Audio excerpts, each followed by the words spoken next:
মানকুণ্ডা স্টেশনের বাইরে মা জগদ্ধাত্রীর মূর্তি দর্শন করার পর আমরা পৌঁছে গেছিলাম মানকুণ্ডা স্পোর্টিং ক্লাবের পূজা প্যান্ডেল দর্শন করতে। এই যে তোমরা প্যান্ডেলটা দেখতে পাচ্ছ, এটা মানকুণ্ডা স্পোর্টিং ক্লাবের পূজা প্যান্ডেল। অসম্ভব সুন্দর করেছে প্যান্ডেলটা। আর কিছুক্ষণ আগেই বৃষ্টি হয়ে যাওয়ার ফলে রাস্তাঘাট পুরো ভিজেছিল, কিন্তু তাতেও মানুষের কিন্তু সমাগমের শেষ ছিল না। আর তোমরা দেখো সবাই মুঠোফোনে ভিডিও করতে ব্যস্ত আমার মতো। যাই হোক, চলো এবার প্যান্ডেলের ভিতরটা তোমাদের দেখিয়ে নিয়ে আসি। প্যান্ডেলে ঢোকার গেটের মুখেই ছিল এরকম একটা পটচিত্র। বেশ ভালো লাগলো কিন্তু। চলো এবার তোমাদের ভেতরটা দেখাই। সত্যি কথা বলতে আমি নিজেই প্যান্ডেলের ভেতরে ঢুকে অবাক হয়ে গেছি। কি অসম্ভব সুন্দর লাইটিং! কিভাবে ক্যামেরা ধরলে যে আমি তোমাদের ঠিকঠাক ভিডিও করে বোঝাতে পারবো নিজেই বুঝে উঠতে পারছিলাম না সেই সময়।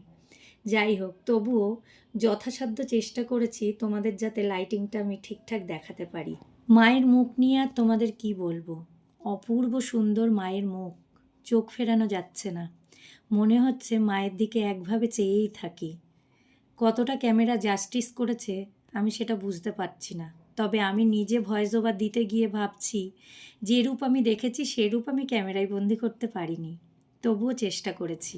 আর এই দেখো, ছোট ছোট মাটির ঘটের মধ্যে বিভিন্ন কালারফুল বাল্ব ঢুকিয়ে এইভাবে লাইটিংটা করেছে। আর বেরিয়ে যাওয়ার আগে ভাবলাম তোমাদের পুরো প্যান্ডেলটা আরেকবার ঘুরিয়ে দেখিয়ে দিই। আমি তো মুগ্ধ হয়ে গেলাম। আর ঝাড়টা দেখো কি অপূর্ব। সঙ্গে তোমাদের কেমন লাগলো সেটা কিন্তু অবশ্যই কমেন্ট করে আমাকে জানিও। এরপর প্যান্ডেলের বাইরে বেরিয়ে দুজনে মিলে হাঁটতে শুরু করলাম পরের প্যান্ডেলটা দেখব বলে। তবে শুধু দুজনে দেখব তা না, তোমাদেরও দেখাবো। তার জন্য পরের ভিডিওতে চোখ রাখতে হবে কিন্তু।